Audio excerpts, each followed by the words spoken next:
Dans un monde sans pitié où il ne règne que la terreur et la souffrance et une guerre éternelle, les Xénos, les Astartes, les humains et les orques se battent pour un combat éternel. Dans ces histoires, découvrons ensemble l'horreur et les complots qui se cachent derrière tout cela. Bienvenue à Storyhammer. Le silence de Vergo Primus, partie 2.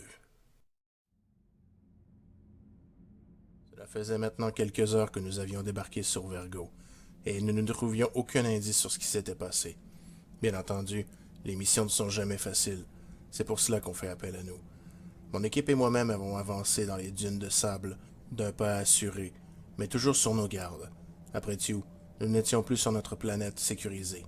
Quelque chose était arrivé ici, et nous ne savions pas quoi encore. Alors, la prudence était de mise.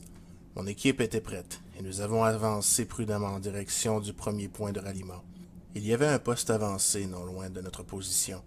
J'avais demandé au pilote de nous déposer plus loin, histoire de ne pas attirer l'attention. Nous avons avancé. Une petite équipe s'est détachée de mon groupe pour pouvoir être les éclaireurs.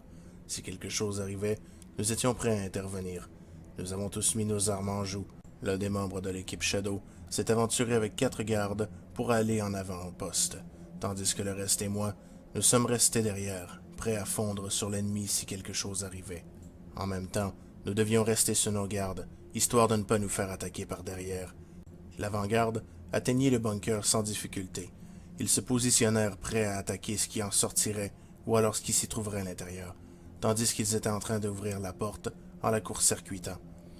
Mon collègue m'a dit qu'il n'y avait aucun danger, et nous avons commencé à nous rapprocher pour pouvoir leur prêter assistance.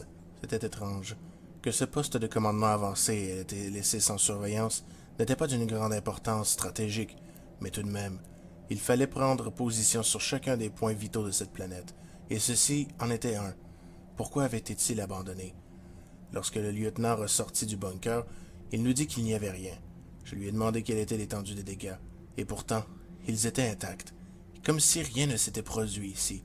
Pas la moindre trace de lutte ni de combat. C'est comme s'ils avaient juste fui, en laissant tout derrière eux. Les systèmes étaient d'ailleurs encore allumés. Je me demandais ce qui se passait. À ce moment-là, j'ai décidé de faire appel à Luna, ma fidèle louve. Elle était extrêmement bien dressée et avait quelques implants mécaniques en elle pour une obéissance supplémentaire. De ce fait, je pouvais la laisser aller en avant-garde pour pouvoir être notre éclaireur, et elle pourrait me donner des informations plus tard. Luna ne m'a jamais déçu, et ce n'est pas aujourd'hui qu'elle allait commencer. Entre-temps, les autres ont commencé à inspecter les bunkers et les containers. Les munitions, les ravitaillements et le gaz étaient là en profusion, et en quantité suffisante pour pouvoir alimenter plusieurs véhicules de la garde impériale. Cependant, il n'y avait aucun véhicule ici, et les munitions avaient été laissées à eux-mêmes.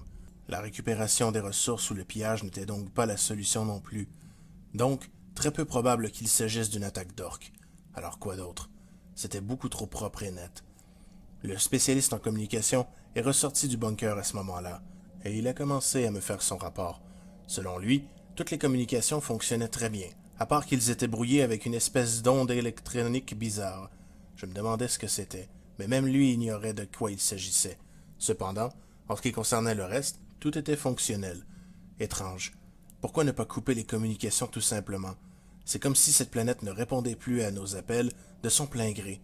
Je commençais à avoir un étrange sentiment qui se développait en moi, et je voulais trouver le fin mot de ce mystère le plus tôt possible. Nous ne pouvions pas avoir eu des traîtres parmi nos rangs. C'était impossible. J'ai ordonné au groupe de se remettre en route.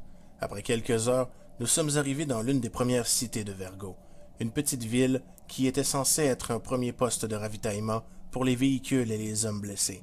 La première chose qui me surprit lorsque nous sommes arrivés, c'est que la ville semblait déserte, abandonnée même.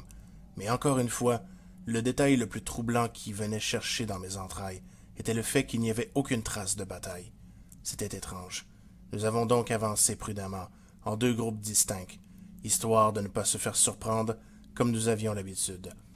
J'ai également entré en contact avec l'équipe B, qui elle aussi venait d'arriver sur les mêmes conclusions que nous. L'autre poste qu'ils avaient à aborder était complètement désert, mais contrairement à nous, il y avait des traces de lutte. Eux au moins, ils avaient plus d'indices. Je leur ai demandé de rester sur leur garde et de continuer leur investigation. tandis que nous pénétrions dans la ville. Sur mon ordre, 4 hommes commencèrent à entrer. Je me dis que si c'était un piège, nous aurions une droit à une surprise. Mais pourtant, rien n'est venu vers nous. La ville était complètement déserte apparemment. Ou du moins, on voulait nous le faire croire. Nous nous sommes donc divisés en plusieurs groupes de 2 et de 3 pour explorer chaque recoin. S'il y avait quelqu'un ici, il ne nous tendrait pas d'embuscade. Hors de question.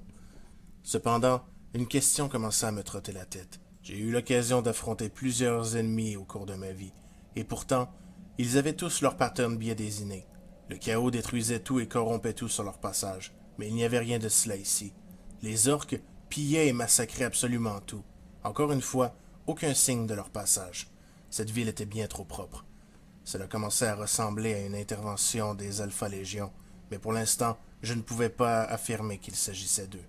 Après quelques heures, l'équipe au complet s'est rassemblée proche de la statue centrale de la ville, et nous n'avions rien trouvé. Ni corps, ni mort, ni rien. Il fallait que nous pressions le pas. Quelque chose d'étrange était à l'œuvre ici. J'ignore qui ou quoi et pourquoi.